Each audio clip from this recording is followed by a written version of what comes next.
Hello दोस्तों, मेरा नाम है सचिन कुमार और आप देख रहे हैं भाई एसके एवरीडे यूट्यूब चैनल को। दोस्तों आज की इस वीडियो के लिए समझते हैं चैप्टर नंबर 2 को, जो कि है हमारा ओलंपिक मूल्य शिक्षा। ठीक है दोस्तों, आज की इस वीडियो को देखने के बाद में आपकी जो भी ओलंपिक से जुड़ी जानकारी है वो आपको संपूर्ण रूप से मिल जाएगी। दोस्तों वीडियो को इसलिए बढ़िया से देखें और ध्यान से देखें, और जो भी आपको पॉइंट लिखने वाला लगे उसको जरूर नोट कर लें। ठीक है दोस्तों, वीडियो कर देते हैं स्टार्ट और समझते हैं आज के पहले टॉपिक को, जो कि हमारा है ओलंपिक मूल्य शिक्षा। ये शिक्षा क्या होती है? जितनी भी हमारी शिक्षा है ओलंपिक से जुड़ी वह शिक्षा हमारी ओलंपिक मूल्य शिक्षा कहलाती है। ठीक है, तो ओलंपिक मूल्य शिक्षा एक ऐसा शैक्षिक कार्यक्रम होता है, ठीक है, जिसमें जिसका उद्देश्य होता है कि खेल के साथ खेल भावना, ठीक है, जो भी बच्चे खेलते हैं सहयोग की भावना होती है, साथ में उनके अंदर प्रतिस्पर्धा की भावना होती है, आगे बढ़ने की होड़ होती है, ठीक है, और संग में साथी का सहयोग भी करना है साथ में उनका, ठीक है, सम्मान उत्कृष्टता है, ठीक है, और मित्रता जैसे मूल्यों को विकास करना भी है। ठीक है, ये सब हमारा ओलंपिक शिक्षा हमें सिखाती है। हमें देखो यह केवल खेलों तक ही सीमित नहीं है, ये केवल खेलों तक सीमित नहीं है, बल्कि ये रियल लाइफ में भी इसका सहयोग होता है, बल्कि जीवन के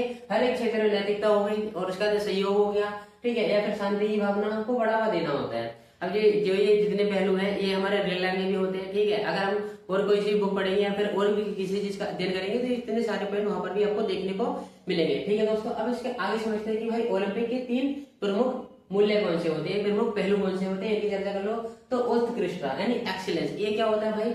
ये होता है अपने सर्वोत्तम प्रदर्शन के लिए जो भी प्रदर्शनकारी है, ठीक है, जो भी खिलाड़ी है, जो भी एथलीट है, वो अपने सर्वोत्तम प्रदर्शन के लिए क्या करता है? लगातार हमेशा प्रयास करता रहता है, ठीक है, प्रैक्टिस करता रहता है, और उसके बाद में हर एक क्षेत्र में श्रेष्ठता प्राप्त करता है, यानी हर एक श्रेष्ठ में आगे आना है उसको। ठीक है, क्लास में जैसे कि आप लोग फर्स्ट आते हैं, ठीक है, इस तरह से जो ये प्रदर्शनकारी होते हैं, ठीक है, इनको क्या करना होता है? गेम में जीतना होता है। ठीक है, जो भी स्पोर्ट्स का गेम चल रहा है, ठीक है, उन सब में तो हमेशा अपनी प्रैक्टिस करते रहते हैं। कोई रनर है तो वो रनिंग करता रहेगा, ठीक है, कोई भाला फेंके है, ठीक है, तो वो अपना भाला फेंकेगा। तो इस तरह के हमेशा अपने क्षेत्र में अपने फील्ड में प्रैक्टिस करती रहनी चाहिए, और हमें जिससे क्या होगा, हमारा प्रैक्टिस बनी रहती है तो उस चीज का हमें अनुभव हो जाता है, एकदम गहन अध्ययन हो जाता है।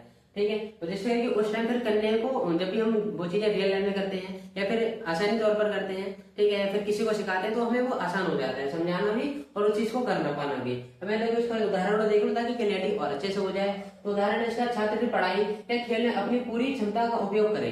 ठीक है, जो भी जैसे कि आप लोग आपका पूरा बोर्ड का है 11th 12th में, ठीक है, 12th वालों का बोर्ड है, तो यहाँ पे आप लोग क्या करोगे कि पूरी एनर्जी अपनी झोंक दोगे क्योंकि हमें इस सब्जेक्ट में ज्यादा से ज्यादा स्कोर करना है। ठीक है, इसी तरह से है कि जो भी रनर होता है, ठीक है, जो भी एक एथलीट होता है वो भी अपनी पूरी जान झोंक देता है कि उसको सबसे आगे आना है। ठीक है, प्रतिस्पर्धा भी होती है, साथ में अपने जो भी सहयोग है, जो भी जिस टीम के साथ वो वर्क कर रहा है वहां पर भी उसका उतना ही योगदान होता है, क्योंकि जो भी अगर टीम जीतेगी तो वो जीतेगा, वो जीतेगा तो टीम जीतेगी। ठीक है, तो इस वजह से ये सारी चीजें होती रहती हैं। अब यहाँ पर देखो मित्रता यानी फ्रेंडशिप, जब भी हम कोई गेम खेलते हैं, जब भी कोई खेल खेलते हैं, ठीक है, या फिर जब भी हम कोई क्रीड़ा खेलते हैं, ठीक है, तो उसमें क्या होता है? हमारी फ्रेंडशिप बनती है। हम क्यों बनती है? क्योंकि हम एक दूसरे का सहयोग करते हैं। किसी आदमी को कोई चीज नहीं आ रही होती तो उसका सहयोग करते हैं, उसका साथ देते हैं, उस बंदे को फिर बहुत सारी चीजें हम सिखाते हैं। ठीक है, ये आपके रियल लाइफ में भी है, इसका उदाहरण भी समझेंगे। देखो, खेलों के माध्यम से विभिन्न देशों और संस्कृतियों के लोगों के बीच समझ, सहयोग और एकता बढ़ना।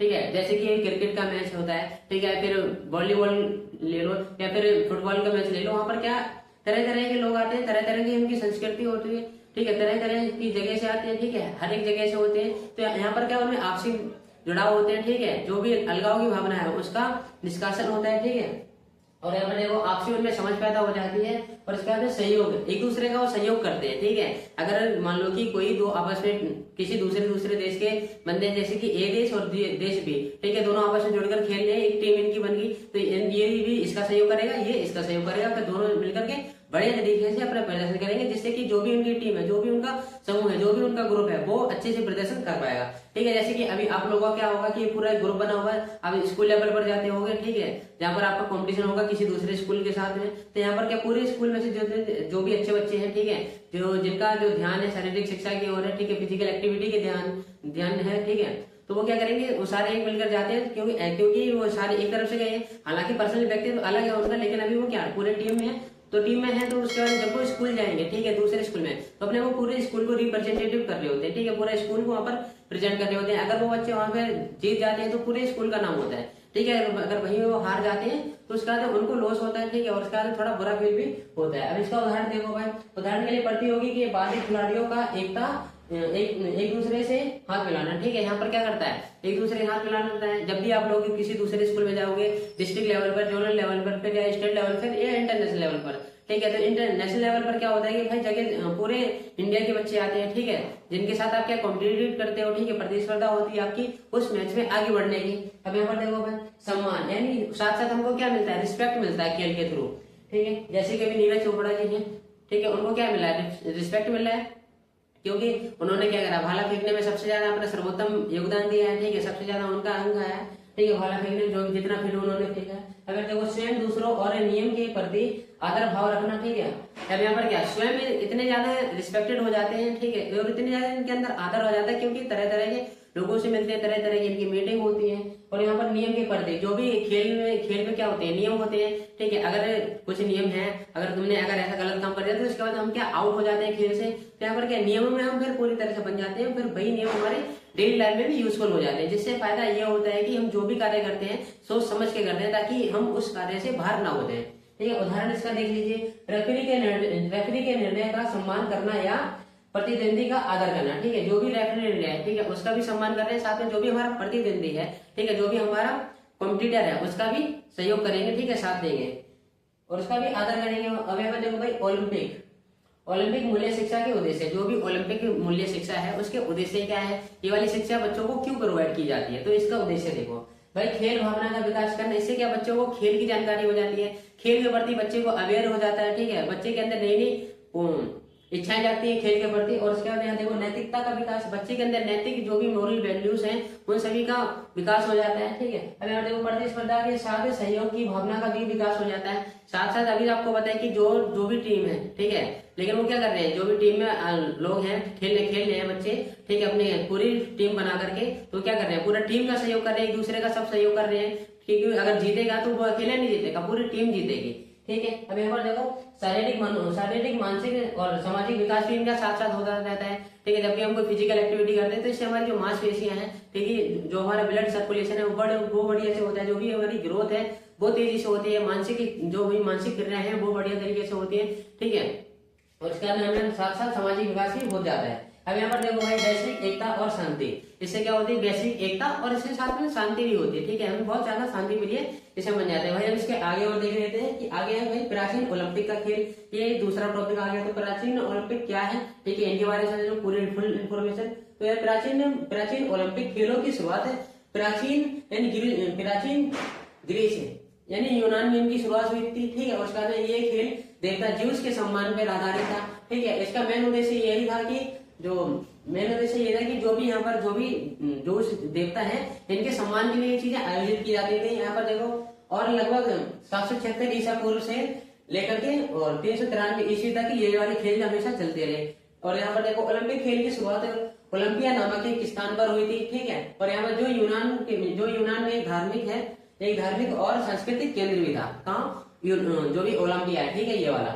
अब यहाँ देखो इन खेलों का मुख्य उद्देश्य था कि देवता ज्यूस की पूजा करना और उनके प्रति सम्मान के लिए क्या प्रकट करना, ठीक है, उनके हित में ये सारी चीजें हमने की है, ठीक है। अब यहाँ पर देखो खेलों का आयोजन हर 4 वर्ष में होता है, ठीक है। इनमें जो भी है प्राचीन ओलंपिक, ठीक है, इनका जो भी आयोजन है हर 4 साल में हमेशा इवेंट इनका होता है, तो एक बार 4 साल में एक बार ये किया जाता था, ठीक है। तो इस अवधि को ओलंपियाड कहा जाता था, ठीक है, इस अवधि को हम कहते हैं भाई ओलंपियाड। अब यहाँ पर देखो भाई इसके प्रमुख खेल कौन से हैं, तो इसमें प्राचीन ओलंपिक में खेल है कि दौड़ आ जाती है भाई, इसमें कुश्ती, मुक्केबाजी, भाला फेंक और इसके बाद ये है डिस्कस थ्रो, पेंटाथलॉन, ठीक है, पेंटाथलॉन और ये है घुड़दौड़, ठीक है, इतना सारा हो गया। अब यहाँ पर देखो भाई आधुनिक ओलंपिक खेल, ये दूसरा टॉपिक आ जाता है। यहाँ से हमारा आधुनिक ओलंपिक खेल क्या होते हैं इनको और समझ लो। आधुनिक ओलंपिक खेल विश्व के सबसे बड़े और प्रतिष्ठित खेल आयोजन है, ठीक है। इसमें दुनिया भर के कई देशों से यहाँ पर लोग आते हैं, ठीक है, अपने खिलाड़ी भाग लेते हैं, ठीक है। इन खेलों का उद्देश्य केवल प्रतिस्पर्धा नहीं बल्कि क्या होता है विश्व एकता, ठीक है, और शांति खेल भावना को बढ़ावा देता है। अभी जो भी है ये आधुनिक ओलंपिक खेल, अब इसमें क्या है तरह तरह के देशों से, ठीक है, सभी देशों से जो भी प्रतिभाशाली लोग हैं, ठीक है, वो आ रहे हैं, अपना प्रदर्शन कर रहे हैं, ठीक है। तो यहाँ पर क्या होता है कि उन लोगों का इंटरनेशनल लेवल पर जान पहचान होती है, ठीक है, सहयोग की भावना बढ़ती है, शांति का सहयोग होता है, ठीक है। अब यहाँ पर आगे देखिए भाई जो इनकी शुरुआत होती है आधुनिक ओलंपिक खेल की, इनकी शुरुआत होती है 1896 ईस्वी में। इनके संस्थापक थे भाई बेरेन पियर दा और ये है कोवर्टीन, ठीक है। यहाँ पर देखो भाई जो ये पहला आयोजन स्थल था आधुनिक ओलंपिक खेलों का, ये था एथेंस ग्रीस। ठीक है, अब यहाँ पर देखो आयोजन अंतराल जो इनका भी 4 वर्ष था। ठीक है, और यहाँ पर देखो इसके जो प्रकार है, ये ग्रीष्मकाल ऋतु में और इसके बाद शीतकालीन ऋतु में खेले जाते हैं। ठीक है, मुख्य है विश्व शांति और एकता। जो इसका जो भी उद्देश्य था वो था विश्व शांति बना के रखना है और एकता की भावना सभी बना के रखनी है। इसका जो प्रतीक है, इसमें 5 छल्ले हैं, जिसमें है कलर हरा, पीला, नीला, काला और लाल। ठीक है दोस्तों, अब इसके आगे देख लेते हैं जो कि है हमारा शीतकालीन ओलंपिक। ठीक है, शीतकालीन ओलंपिक ये क्या होते हैं, तो इनकी जो शुरुआत है वो होती है भाई 1924 में।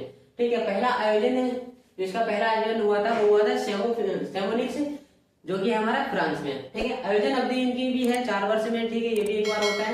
यहाँ पर देखो इनका संचालन है इंटरनेशनल ओलंपिक कमेटी, इनका संचालन करती है। ठीक है, जिसको कहते हैं IOC। ठीक है, IOC इसका अभी बहुत ज्यादा जिक्र भी होगा। यहाँ पर देखो, अब हम बात करते हैं भाई पैरालंपिक्स, ये क्या होता है। पैरालंपिक्स उन खिलाड़ियों के लिए अंतर्राष्ट्रीय खेल प्रतियोगिताएं होती हैं जो कि शारीरिक, मानसिक या फिर दृष्टि या फिर विकलांगता से ग्रस्त होते हैं। ठीक है, इनका जो उद्देश्य है समान अवसर सभी के साथ प्रदान करने हैं।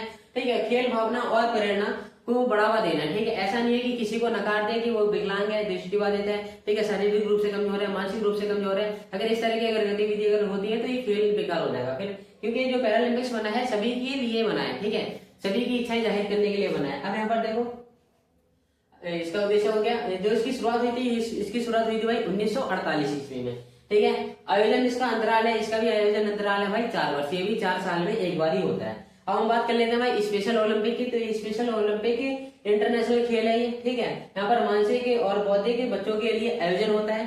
ठीक है, इन खेलों का। और यहाँ पर देखो इससे जो स्थापक है यूनिस केनेडी श्राइवर साहब है। ठीक है, और यहाँ पर देखो इसका जो प्रारंभ है स्पेशल ओलंपिक का, ठीक है, जो इनकी शुरुआत है वो हुई थी 1968 ईस्वी में। और उसके बाद जो इसका पहला आयोजन है वो हुआ था शिकागो यानी अमेरिका में, USA।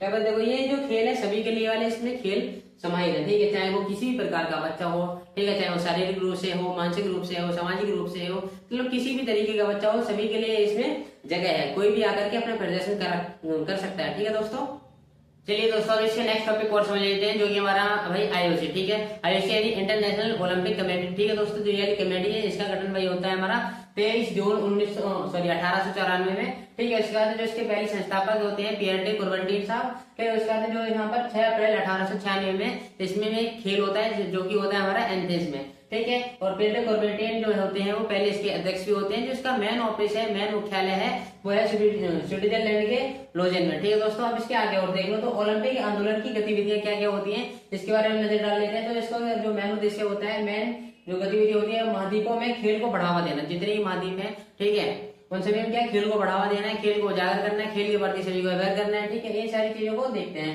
सार्वजनिक और निजी संगठनों के साथ सहयोग, जो भी कोई सार्वजनिक चीज है, ठीक है, जो भी पब्लिक है या फिर जो भी कोई प्राइवेट है, उन सभी के साथ सहयोग करना है, जिससे क्या हो खेल के प्रति लोगों की भावना बढ़े। ठीक है, खेल के प्रति लोग अवेयर हो और उसमें अपनी पार्टिसिपेशन दे। ठीक है, वहां पर अपना समर्थन करें, अपना योगदान दे सके। यहाँ पर स्पोर्ट्स फॉर ऑल विकसित करने के लिए मदद मिल जाती है। ठीक है, और उसके बाद खेल में महिलाओं का सशक्तिकरण, यानी जो ये हर जगह है। ठीक है, महिलाओं का सशक्तिकरण हर जगह ही होना है।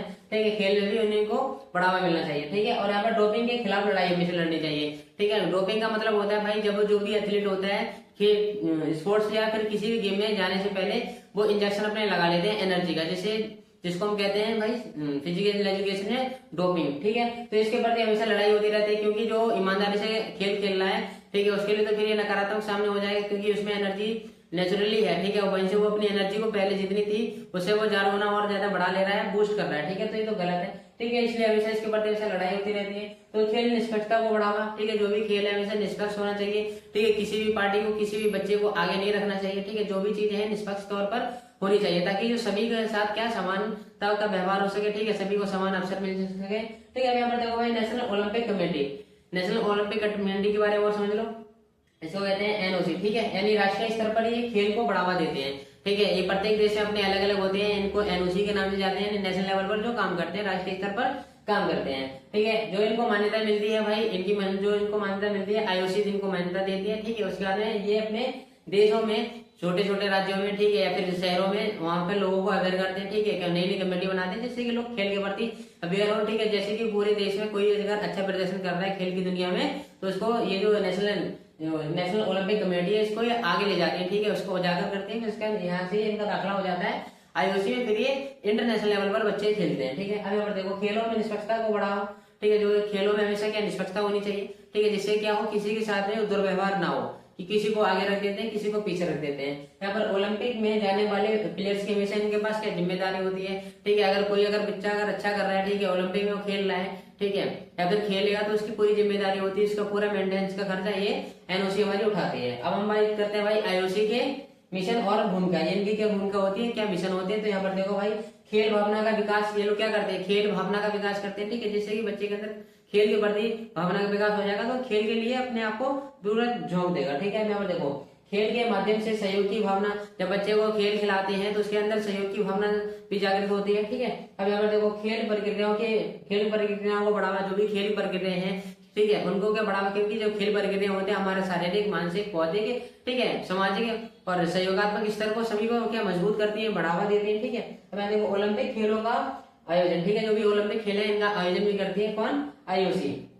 आईओसी को क्या कर देती है, मान्यता देती है, जो भी नेशनल ओलंपिक कमेटी होती है उनको ये लोग मान्यता देते हैं, आईओसी। उसके बाद देखो, ओलंपिक प्रतीक और संपत्तियों की सुरक्षा, जो भी ओलंपिक है, ओलंपिक का जो भी प्रतीक है, ओलंपिक की जो भी संपत्ति है उसका सुरक्षा प्रोवाइड, उसका पूरा प्रोटेक्ट कौन करता है, आईओसी करते हैं, ठीक है, यानी इंटरनेशनल ओलंपिक कमेटी, ठीक है।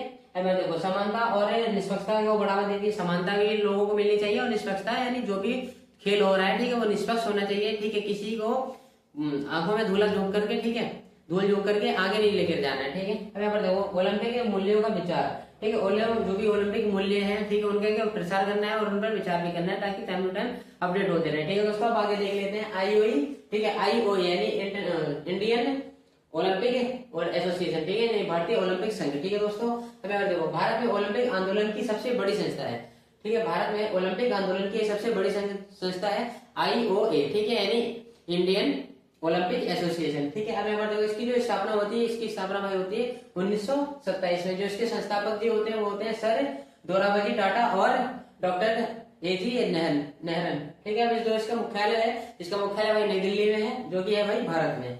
अब यहाँ पर आईओ की संरचना जो कुछ इस प्रकार है, पहले यहाँ पर अध्यक्ष होता है, फिर उसके बाद महासचिव, उसके ऊपर फिर महासचिव के ऊपर कार्यकारी परिषद होता है, फिर कार्यकारी परिषद के ऊपर राज्य ओलंपिक संघ होता है, फिर इन दोनों के फिर ऊपर होता है राष्ट्रीय खेल महासंघ, ठीक है दोस्तों। तो इसी के साथ ये वाली पूरी आपकी वीडियो समाप्त हो जाती है। तो दोस्तों जानकारी कैसी लगी हो, तो जानकारी अच्छी लगी तो वीडियो को शेयर कर दो अपने दोस्तों के साथ, ठीक है, और इसके बाद वीडियो अच्छी लगी तो लाइक भी कर देना और चैनल को सब्सक्राइब कर लो। चलिए मिलते हैं नेक्स्ट पार्ट में इसके, तब तक के लिए जय हिंद, वंदे मातरम।